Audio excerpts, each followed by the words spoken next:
तो सज्जनों दीवाना किसे कहते हैं? पर हम लोग तो माने पागल होके करते हैं। हम लोग सबसे बड़े पागल हैं। आप सब पागल हैं, क्योंकि पागल में सच्चा पागल कौन है सज्जन? कि कोई तो पागल है धन दौलत का, कि कोई तो पागल है धन दौलत का, कोई तो पागल है बेटा नारी का, पर सच्चा तो पागल कोई है जो पागल मां के बिहारी का। कि सच्चा तो पागल कोई है जो पागल मां के बिहारी का। दुनिया के लोग कोई तो धन के पीछे दौड़ता है, हाय धन ऐसे भी आए धन आए, और कोई तो पागल 24 घंटे अपने बेटा नारी उसी में लगा रहता है। हरे सच्चे पागल तो संत होते हैं सज्जनों। घर गृहस्थी को त्याग करके स्वयं भगवान के चरणों में विलीन हो जाते हैं। संतों की महिमा बड़ी बताई है। संत किसे कहते हैं? हम लोगों की चाबी सज्जनों दूसरे के हाथ में होती है। आप इस बात को ध्यान से सुने।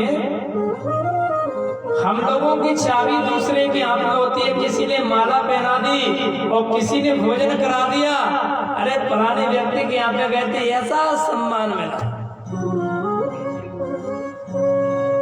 और संतों की चाबी अपने हाथ में होती है। अपनी चाबी दूसरे के हाथ में होती है। क्यों? किसी ने माला पहना दी तो बड़े खुश हो गए, और किसी ने राम राम भी नहीं किया। जैसे आपके गांव में हम 5-6 साल से आ रहे हैं, आप बड़ा सम्मान करते हैं, और कभी हम आए कोई राम राम नहीं करे तो कितना बुरा लगेगा है। 5-6 साल से आ रहे हैं, यदि कभी आए बीच में कोई राम राम नहीं करेगा तो कितना बुरा लगेगा। तो हमारी चाबी दूसरे के हाथ में होती है, और किसी ने सुख की चाबी घुमा दी और किसी ने दुख की चाबी घुमा दी। और सज्जनों संत कैसे होते हैं? किसी ने माला पहना दी तो खुश हो गए, और किसी ने धक्का दे के बाहर निकाल दिया तो भी खुश हो गए। सज्जनों संतों से वैर दुनिया करते हैं, पर संत कभी किसी से वैर नहीं करते हैं। आपने रामचरितमानस पढ़ा होगा। रामचरितमानस में भगवान शंकर जी उमा पार्वती से क्या कहते हैं? उमा जी राम चरण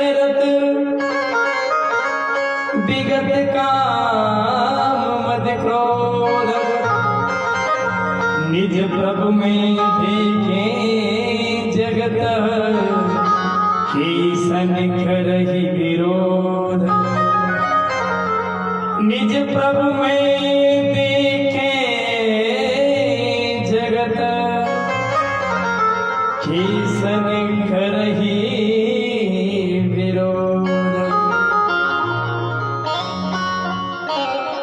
सज्जनों, पेंट पहनने वाला भी व्यक्ति संत होता है।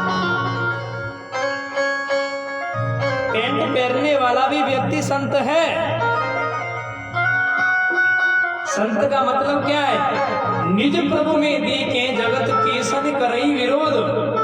संत तो सब में, धाकड़ हो चाहे ब्राह्मण हो चाहे कुशवा हो, कोई भी हो, सबको एक समान मानता है।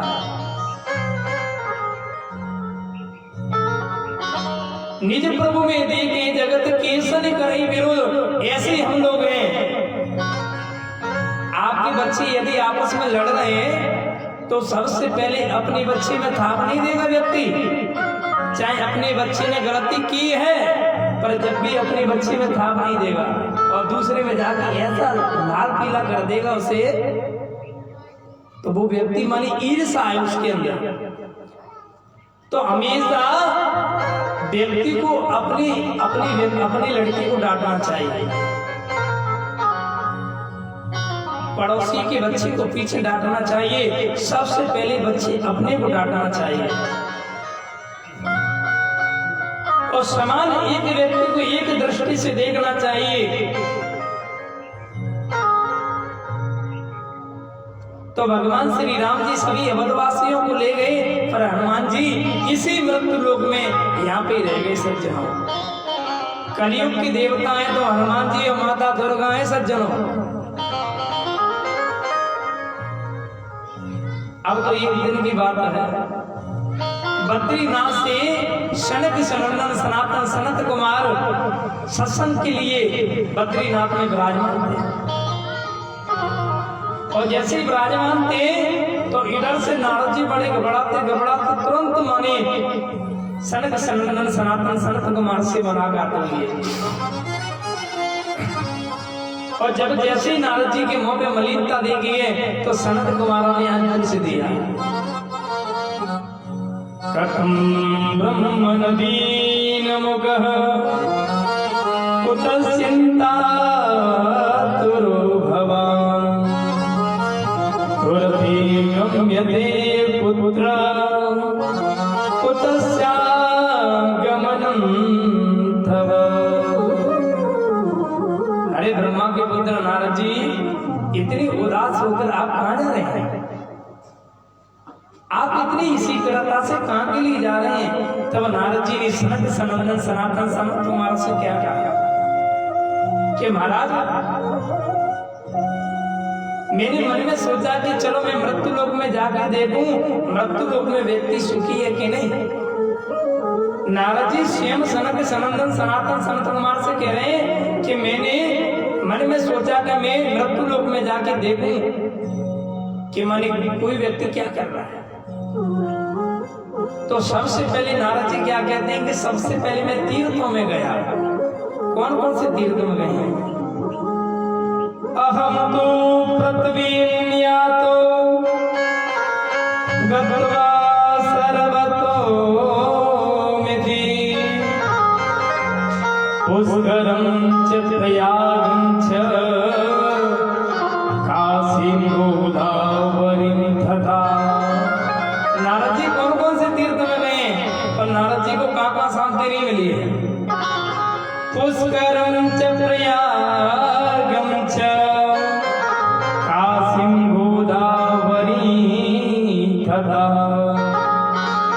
हरिक्षेत्रं कुरुक्षेत्रं श्रीरंगं सेतुवन्दनम् एवमादिषु तीर्थेषु भ्रममाण इतस्ततः। आज नारद जी कह रहे हैं कि महाराज मैं हरि क्षेत्र गया, कुरुक्षेत्र गया, पर मुझे कहीं शांति नहीं मिली। फिर मन में सोचा चलो मैं गृहस्थ आश्रम के यहाँ पे चल के देखता हूँ। नारद जी क्या कह रहे हैं कि मैंने संत माने तीर्थों में गया, कहीं मुझे शांति नहीं मिली, तो मैंने मन में सोचा चल मैं गृहस्थ आश्रम में जाके देखता हूँ कि यहाँ पे भी मुझे शांति मिलेगी। अब गृहस्थ आश्रम में क्या हो रहा है, नारद जी सनक सनंदन सनातन संत कुमार से कह रहे हैं, तरुणी प्रभुता के हैं श्याल को बुद्धिदायक, कन्या विक्रणो लोभा दंपति नाम चलगन। तरुणी प्रभुता के हैं। आप ध्यान से सुने, इस श्लोक में गृहस्थी के बारे में बताया है। क्या कह रहे हैं कि तरुणी प्रभुता के हैं, नई नई बहुओं की चलती है। स्वयं भागवत कह रही है इस बात को कि तरुणी प्रभुता के हैं श्याल को बुद्धिदायक। जब तक बहू के हाथ में चाबी नहीं आती है नहीं सज्जनों, तब तक तो अपने सास ससुर की बड़ी सेवा करती है। जब तक बहू के हाथ में चाबी नहीं आती है तब तक सास ससुर की सेवा करती है, और जैसे चाबी हाथ में आई तुरंत अपने पतिदेव के कानों को भूख देती है। क्या कहती है, अरे मैं तुम्हारे लिए अपने पिता को छोड़ के आई, तुम्हारे लिए मैं अपनी माता को छोड़ के आई, सखी सहेली भाई बंधु सभी को छोड़ के आई है, आज के बाद तुम भी छोड़ दो। तरुणी प्रभुता आगे है, और तुरंत उस बालक ने अपने माता पिताओं को त्याग दिया, क्योंकि माननी पड़ेगी। सज्जनों पर भागवत क्या कहती है, आपको पत्नी बार बार मिल सकती है पर माता तुमको बार बार नहीं मिलेगी। माता पिता तुमको बस एक बार प्राप्त होंगे, पत्नी तुमको बार बार मिल जाएंगी, और माता पिता तो एक बार ही प्राप्त होते हैं। सज्जनों, जिसने अपने माता पिता का दिल को दुखाया है, परेशान किया है, वो व्यक्ति जीवन में कभी सुखी नहीं मिलेगा, कहीं भी चले जाओ आप। क्योंकि माने आप लोग ही कहते हैं कि बाड़ी पुत्र पिता की धर्मा, खेती उपजे अपने कर्मा। व्यक्ति बढ़ता है तो अपने माता पिता की आशीर्वाद से बढ़ता है।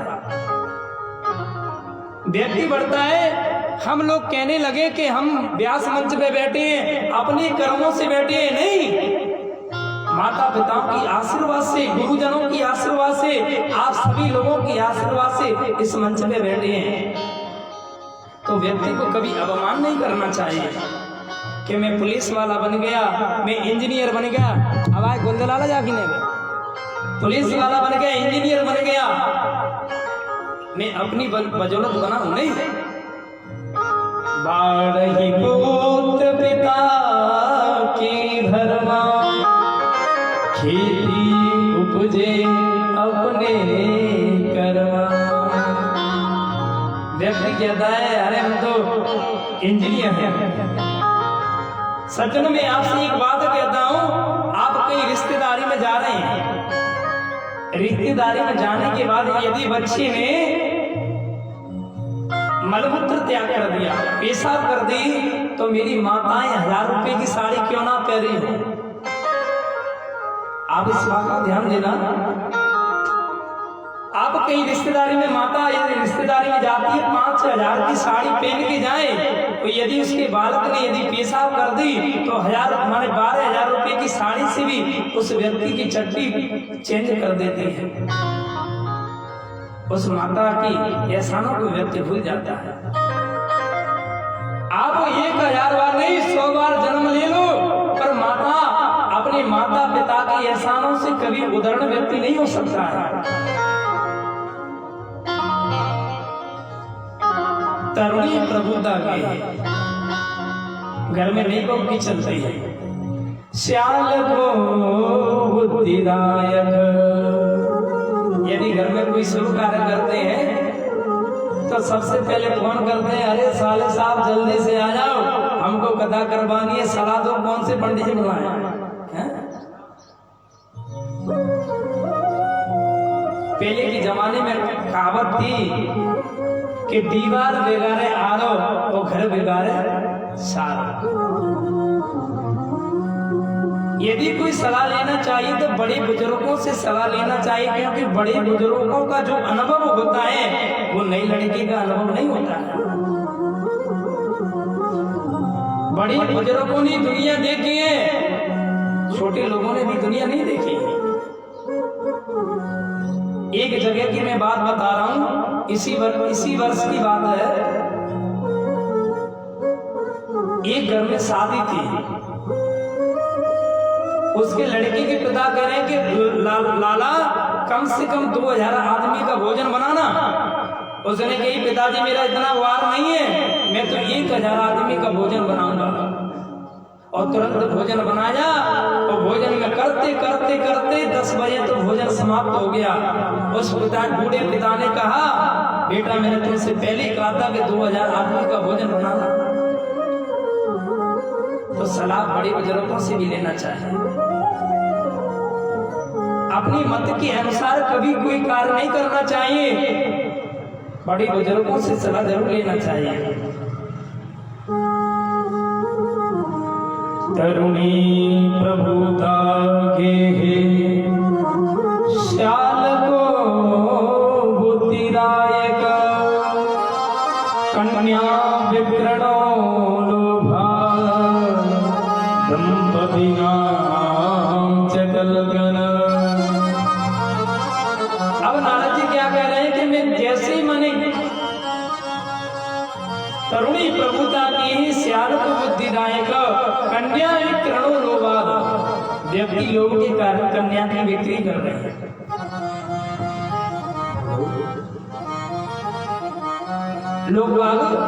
लोग के कारण कन्या की बिक्री कर रहे हैं। प्रत्येक घर में कलह मची है, पति पत्नी में प्रत्येक घर में कलह है। इसमें भागवत में स्वयं लिखा है कन्या विक्रणो लोभा दंपतिनां चकलगन। प्रत्येक घर में पति पत्नी में झगड़ा है।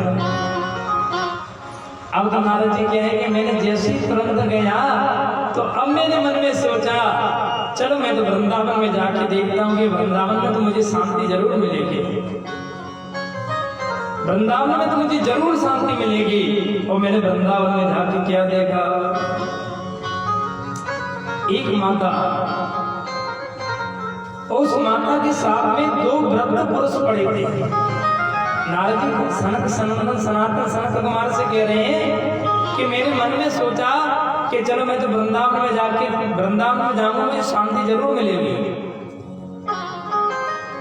नारद जी कहते हैं महाराज मुझे वहां पे भी शांति नहीं मिली। मैंने वहां पे एक दृश्य देखा कि एक माता थी और उसके सामने 2 वृद्ध पुरुष पड़े थे। और वृद्ध पुरुष पड़े थे और तुरंत मैंने नव युवती थी और तुरंत मैंने जाने के बाद देखा कि पास में 2 वृद्ध पड़े हैं और तुरंत मैंने लौट पड़ा।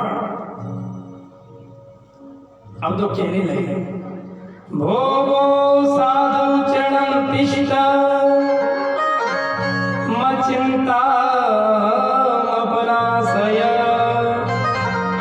दर्शनम तव लोकस्य सर्वदा गहरं परम। अरे साधु, अरे महात्मा रुको तो सही, आप मेरी चिंता का समाधान जरूर करके जाएंगे, मुझे पक्का विश्वास है। क्योंकि लोग कहते हैं कि यदि जिसको नारद जी का दर्शन हो जाता है उसके जीवन के सारे संकट दूर हो जाते हैं, आप मेरे संकटों को दूर करते जाओ। नारद जी ने कहा देवी आप कौन है?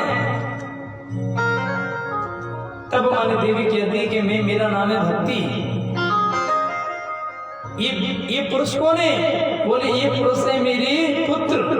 नारद जी तो एकदम आश्चर्यचकित हो गए कि माता तो 20 वर्ष की और पुत्र 80 वर्ष के।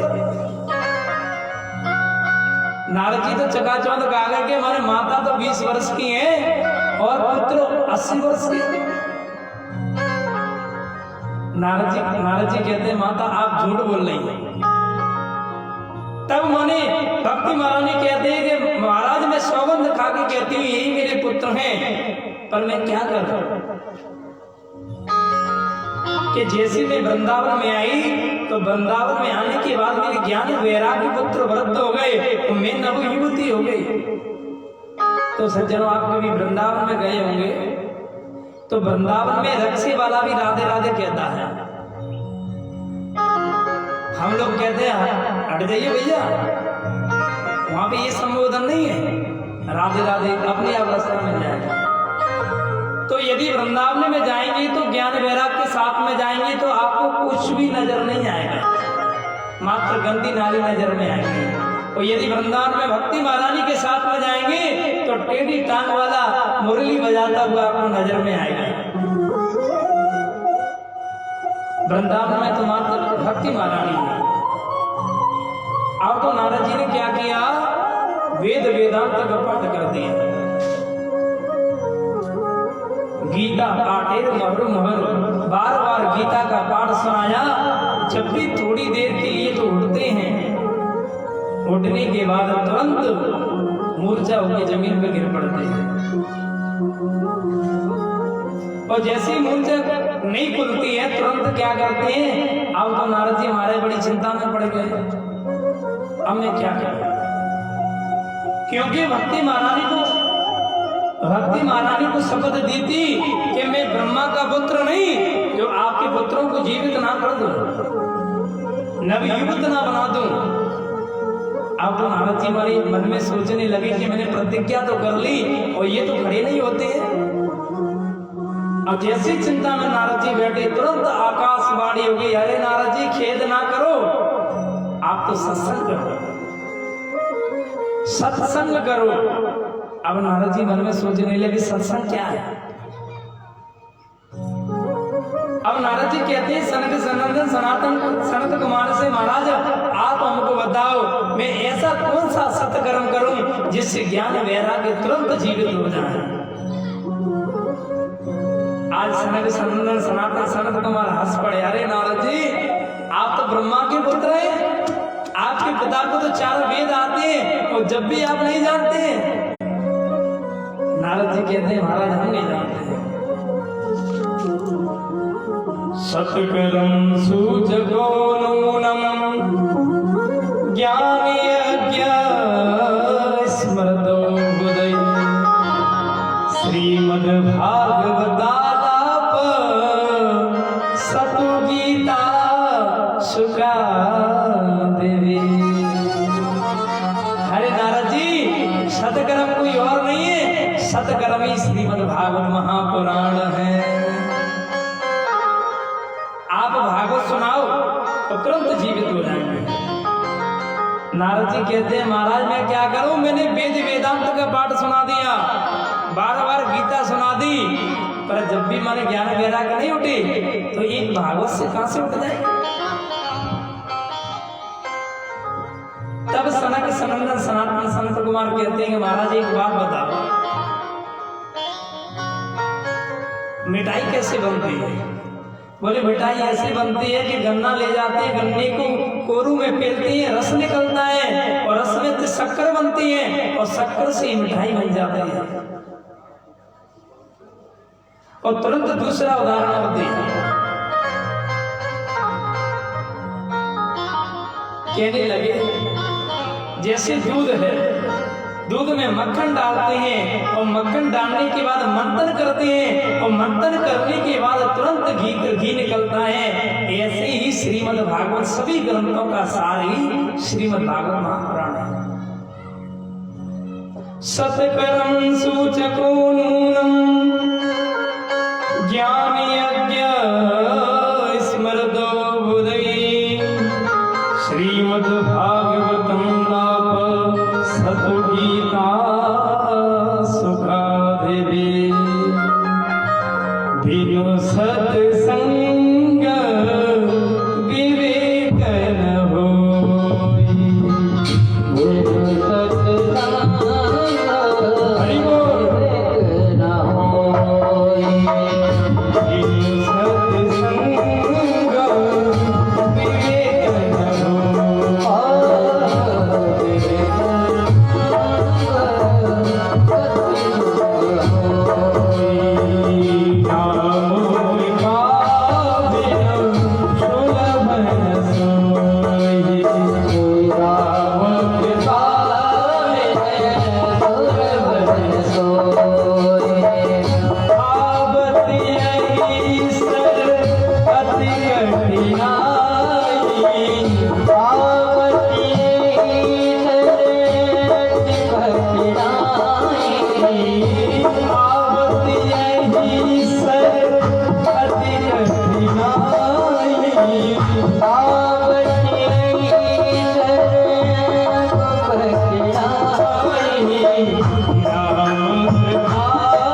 भगवान की कृपा के सामने सब सुलभ हो जाता है। आवत है सरअत कठिनाई और राम कृपा बिन आई न जाए। व्यक्ति जिस भगवान जिसको जनाना चाहते हैं, भगवान जिसको जनाना जानते हैं वही व्यक्ति जान पाता है। रामचरितमानस में लिखा है, सोई जाने जय देहु जनाए, सोई जाने जय देहु जनाए, जानत तुम्हें होई जाए। अरे भगवान जिसको जनाना जानता है वही व्यक्ति जान पाता है, अन्यथा नहीं जान पाता है। अब तो इसके बाद जब नारद जी ने तुरंत आके हरिद्वार में आनंद तट पर ज्ञान वैराग को कथा श्रवण कराया, और जैसी कथा श्रवण करिए और तुरंत कथा श्रवण के बाद जैसी जयकारा लगाया है, तुरंत भक्ति महारानी ज्ञान वैराग के सामने प्रकट हो गई, स्तुति करने लगे। आज नारद जी की स्तुति कैसे करती है? जयत जगत मायां यस्य कायाधवस्ते, वचन चरण में कम केवलं चाकिलय्य, द्रवपदमपि आतो यत्कृपातो द्रवोऽयं, सकल कुशल पात्रं ब्रह्मपुत्रं नतास्मि। हरे नारद जी, आपने बड़ी कृपा करी है। आज भक्ति महारानी शिव कह रही है कि जयत जगत मायं यस्य कायाधवस्ते, भजन चरण मेकं केवलं चाकिलय्य, द्रवपदमपि आतो यत्कृपातो द्रवोऽयं, सकल कुशल पात्रं ब्रह्मपुत्रं नतास्मि। आए भक्ति महारानी कह रही है, अरे महाराज नारद जी, आपके बताए हुए रास्ते पे द्रौपदी द्रवतारी के रूप में परिणत है। आज स्वयं कह रहे नारद जी से भक्ति महारानी के, हे नारद जी, आपके बताए हुए मार्ग पे स्वयं द्रौपदी महाराज द्रवतारी के रूप में परिणत है। आपके बताए हुए मार्ग पे भक्त प्रहलाद ने भगवान दर्शन को प्रकट कर दिया। आप ऐसी कृपा हमारी कीजिए। अब तो भक्ति महारानी ताता तैयार करके नाचने लगी और कहने लगी, महाराज आपने हमको जीवित तो कर दिया है, पर हम कहाँ जाके विराजमान हो। तब नारद जी कहते कि आज से तुम भक्तों के हृदय में वास करो। जो कथा श्रवण करने के लिए आए उसकी हृदय में जाके विराजमान हो जाओ। तब माने आज सनत कुमारों ने, आज नारद जी कहते कि महाराज इस क्या नियम है इसका? कथा का नियम क्या है? इधर शौनकादिक 88,000 ऋषि और सूत जी का प्रसंग चल रहा है। सूत जी महाराज कहते हैं शौनकादिक ऋषियों, इसमें व्यक्ति को 5 पापी प्रमुख माने गए हैं। आज नारद जी से भक्ति महारानी कह रहे कि महाराज एक बात बताओ मुझे, कोई सज्जन व्यक्ति, कोई भक्त व्यक्ति यदि कथा श्रवण कर लेता है तो उसकी मुक्ति हो जाती है। क्या कोई पापी व्यक्ति भी कथा श्रवण करे तो मुक्ति हो जाएगी? शब्द टूटे हुए पे है, शब्द टूटे नहीं तब है अर्पण मंदिर श्रवण। कोई यदि पापी व्यक्ति भी कथा श्रवण कर ले तो मोक्ष प्राप्त हो जाता है कि नहीं? मुक्ति मिल जाती है कि नहीं? इसके बाद मैंने आज सूत जी महाराज कहते हैं शौनकादिक 88 ऋषियों, क्रोधाभिधत्या कुटिलस्य कामिना सप्ताहोऽपि तदा धन्या। इसमें बताया है क्रोधाग्निधत्या, एक व्यक्ति 24 घंटे क्रोध में जलता रहता है।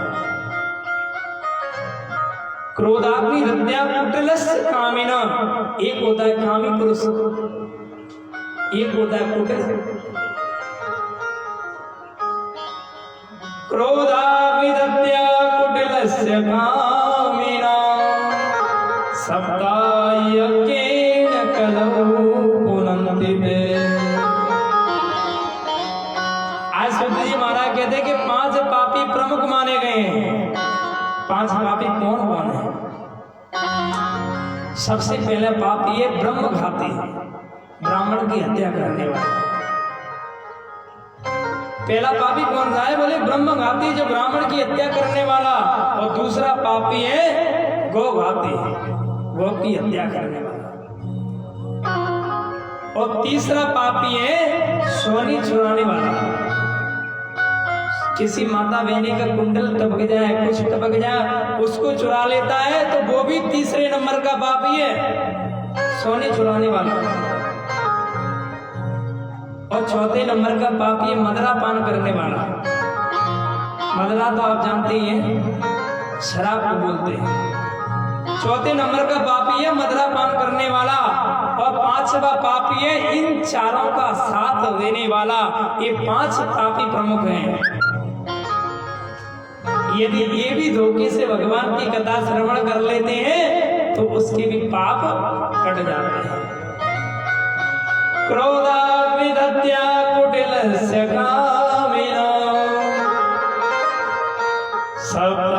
सप्तायज्ञेन कलौ पुनन्ति ते। अब मन सूत जी महाराज कहते कि महाराज मुझे एक कथा याद आ रही है। सूत जी महाराज कह रहे हैं शौनकादिक 88,000 ऋषियों से मुझे एक कथा याद आ रही है कि तुंगभद्रा नदी के किनारे पे एक ब्राह्मण रहते थे।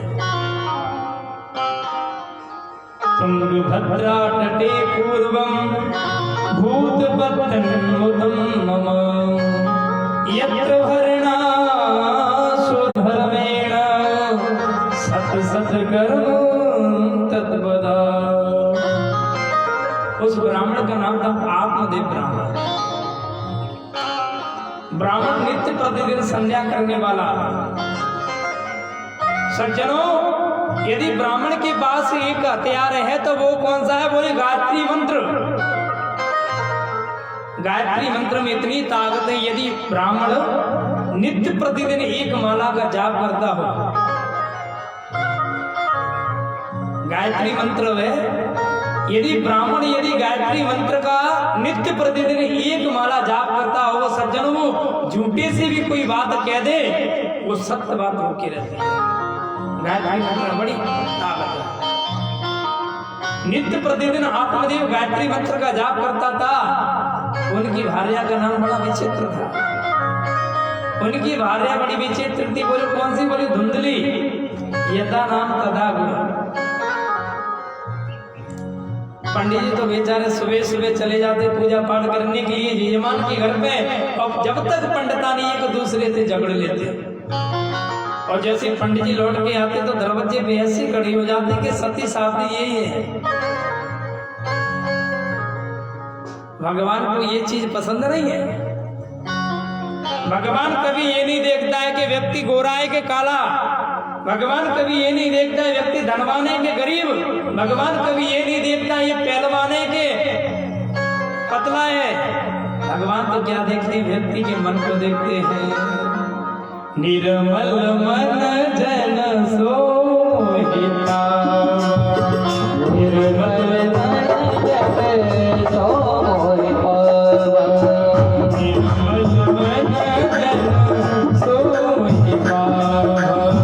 निर्मल मन जन सोहिता, मोहि कपट छल छीरन भावा, मोहि कपट छल छीरन भावा, मोहि कपट छल छीरन भावा, मोहि कपट छल छीरन भावा, निर्मल मन जन सोहिता, निर्मल मन जन सोहिता।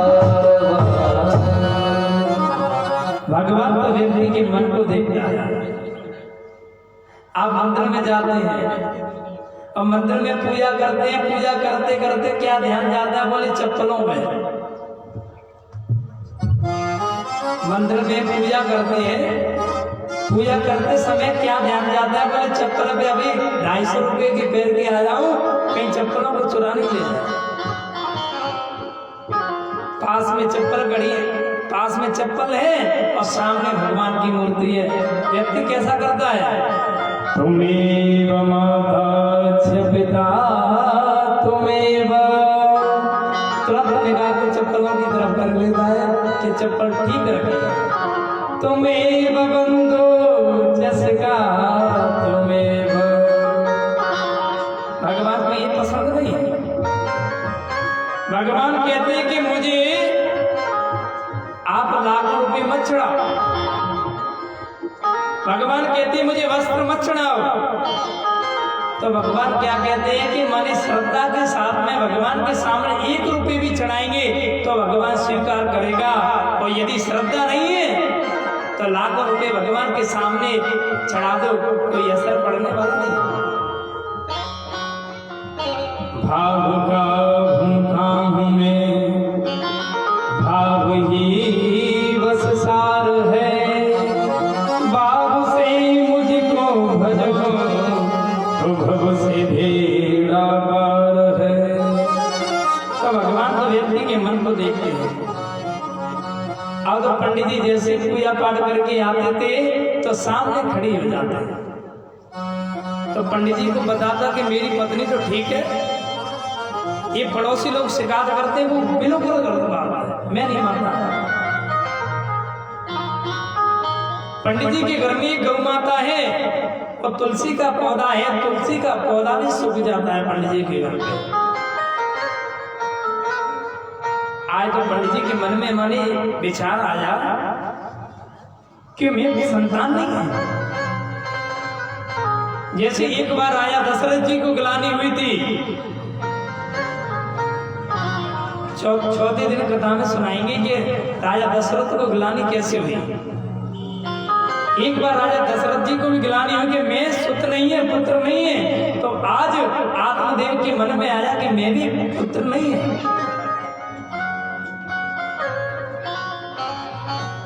दिग्जीवितं प्रजाहीनं धिग्रहे च प्रजाभिना, दिग्कुलं संतितं विना। शास्त्र कहता है धिक्कार है ऐसे राजा के जिसके प्रजा नहीं। शास्त्र क्या कहता है, धिक्कार है राजा के जिसके प्रजा नहीं। दिग्जीवितं प्रजाहीनम और दिग्रहे च प्रजाभिना। अरे ऐसे भी प्रजा को धिक्कार है जिसके राजा भी ठीक नहीं। दिग्कुलं संतितं विना, ऐसे जिसके घर में संतान नहीं है, शास्त्र कहता है दिक्कुलम संतितम मेरा, धिक्कार ऐसे कुल के जिसके संतान नहीं है। आज तो पंडित जी नाराज होकर तुरंत सोचने लगे यदि मुझे संतान की प्राप्ति नहीं हुई तो मैं आज जिंदा घर के लिए लौट के नहीं आऊंगा। तुरंत सरोवर के पास में पहुंची और पंडित जी आज रो रहे हैं और पंडित जी के सामने एक संत निकल के गए थे। आज संत ने मन में सोचा, जैसे संत ने मन में क्या सोचा कि पंडित जी महाराज है कोई रास्ता भटक गए होंगे, पूछ रहे होंगे, और जाके जैसे पंडित जी के पास में पहुंचे हैं संत महात्मा ने कहा, अरे पंडित जी आप उदास क्यों हैं, क्या बात है?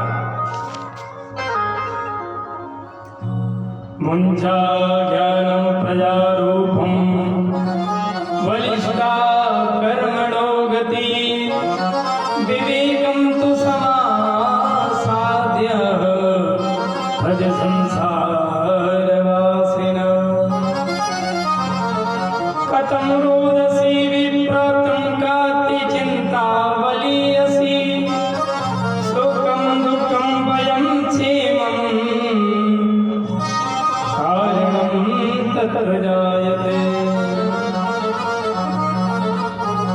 अरे ब्राह्मण देवता आप उदास क्यों हैं? आज संत भगवान से ब्राह्मण देवता कह रहे हैं कि महाराज मैं क्या करूं, मेरे घर में माने कोई संतान नहीं है और मुझे पता है कि मैं संतान नहीं है, इसी कारण से मेरे घर में तुलसी भी सूख जाती है और मुझे पता है कि मेरी गौ माता के यहाँ पे भी कोई बछड़ा बछड़िया का भी जन्म नहीं हुआ।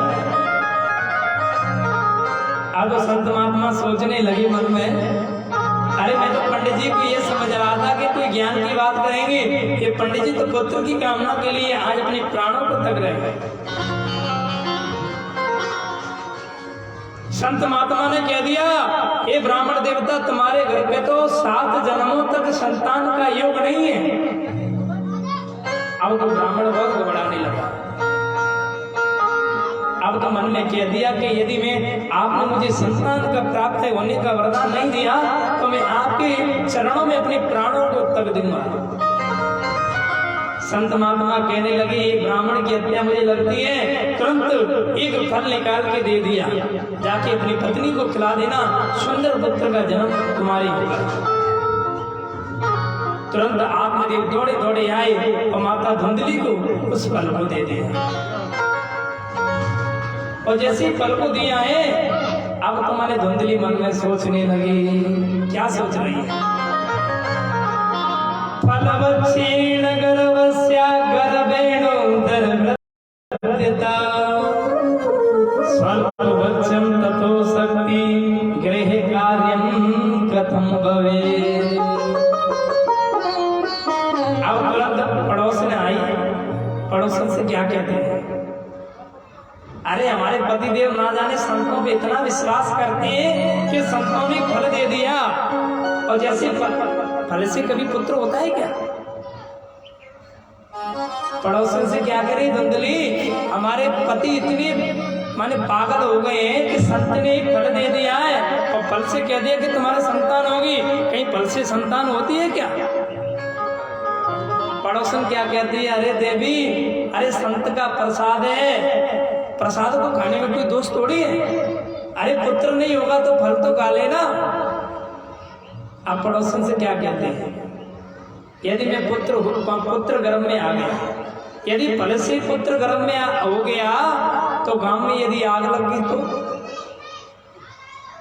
क्या करे धुंधली, यदि मैं गर्भ आ गया, गर्भ आने के बाद यदि गांव में आग लग गई तो सारी माता बहनें घर से भाग जाएंगी और मेरे घर में बालक होगा, मैं कैसे भाग पाऊंगी? फलवक्षेण गर्भस्या गर्भेणोदरव्रत्यता स्वल्पवक्षं ततो शक्ति गृहे कार्यं कथं भवेत्। पड़ोसन कहती है, अरे देवी तुमको दौड़ में भाग थोड़ी ले रहा है, पर जब भी धुंधली कहती है मैं फल खाने वाली नहीं हूँ, अरे कहीं सुखदेव जी महाराज की तरह 12 वर्ष मेरे गर्भ में रुक गया फल बच्छेण गर्भस्य गर्भेणु गर्भवृद्धता और स्वल्प बच्चम ततो शक्ति। यदि माने गर्भ में बालक आएगा तो कम कम भोजन करना पड़ेगा, और जैसे ही कम कम भोजन करना पड़ेगा ततो शक्ति, मेरी शक्ति क्षीण हो जाएगी। और गृह कार्यम खत्म भवेद, मेरे गृह के कार्य को कौन करेगा। धुंधली माने पड़ोसन कहती है कि आपकी यदि गर्भ रह गया तो 2 महीने पहले अपनी नंद को बुला लेना, और तुम्हारे घर के कार्य सभी को करके चली जाएगी। सुई धुंधली कहती है अरे नहीं, मेरी नंद तो माँ छोटी है, अरे मैं तो खाट में पड़ी रहूंगी, मेरी ननद पूरे सामान को झोली में भर के ले जाएगी, इसलिए मैं नंद को बुलाने वाली नहीं हूँ। लाखों बहाने लगाए पर धुंधली ने फल को नहीं गाया। धुंधली ने फल को नहीं गाया।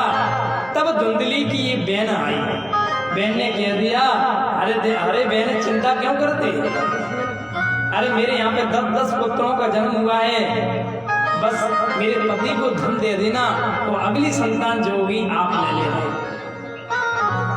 तो उस फल को गौ माता को स्वयं खिला दिया, और ठीक 9 महीने के बाद बहन ने आके धुंधली को पुत्र दे दिया, और ठीक 3 महीने के बाद गौ माता को जो फल दिया था उसके यहाँ पे तुरंत बालक का जन्म हो गया। संपूर्ण शरीर मनुष्य जैसा है, मात्र कान गौ माता जैसे। आज आत्मदेव सोचने लगा कि मैं कितना बड़ा भाग्यशाली हूं। पहले तो मैं एक भी पुत्र नहीं था, आज मेरे आंगन में 2 पुत्र हैं। सबसे पहले अपने पुत्र का नामकरण करने लगा और कहने लगा मेरा नाम आत्मदेव है, तो मैं अपने पुत्र का नाम परमात्मा देव रखूंगा। इतने में धुंधली आ गया। धुंधली कहती है कि 9 महीने पेट में मैंने रखा और तुम अपनी पुत्र का नाम मुझसे मिलता जुलता रखती हो, ऐसा नहीं होगा। मेरा नाम धुंधली है तो मेरे पुत्र का नाम धुंधकारी होगा। ठीक है देवी, कोई बात नहीं। अब आत्मदेव कहते हैं कि इस पुत्र का नामकरण तो मैं ही करूंगा, और तुरंत नाम रख दिया गोकर्ण। तो दोनों ने ख्याति प्राप्त करी सज्जन,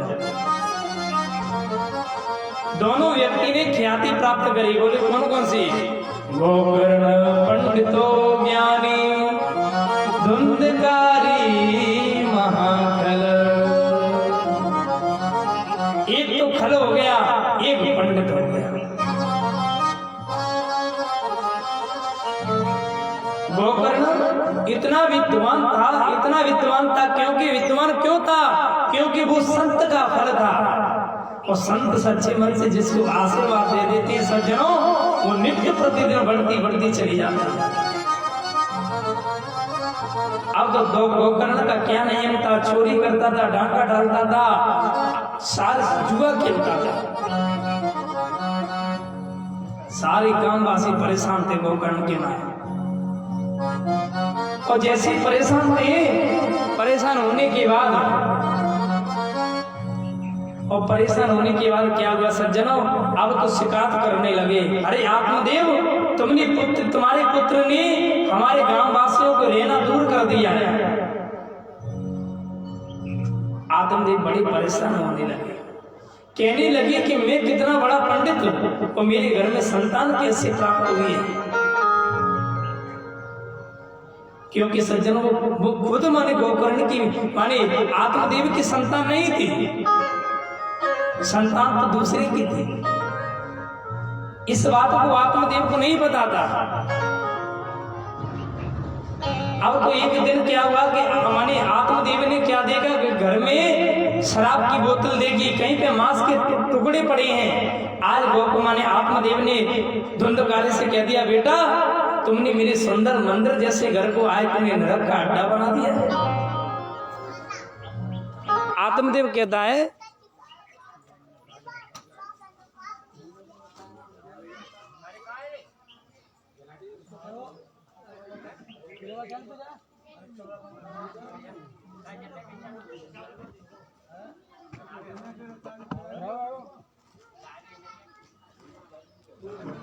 विश्राम कर देते। बोलिए भक्त वत्सल भगवान की जय। अब विश्राम का भी समय हो गया है, आप 15 मिनट विश्राम कर लो, इसके बाद पुनः गदा प्रारंभ।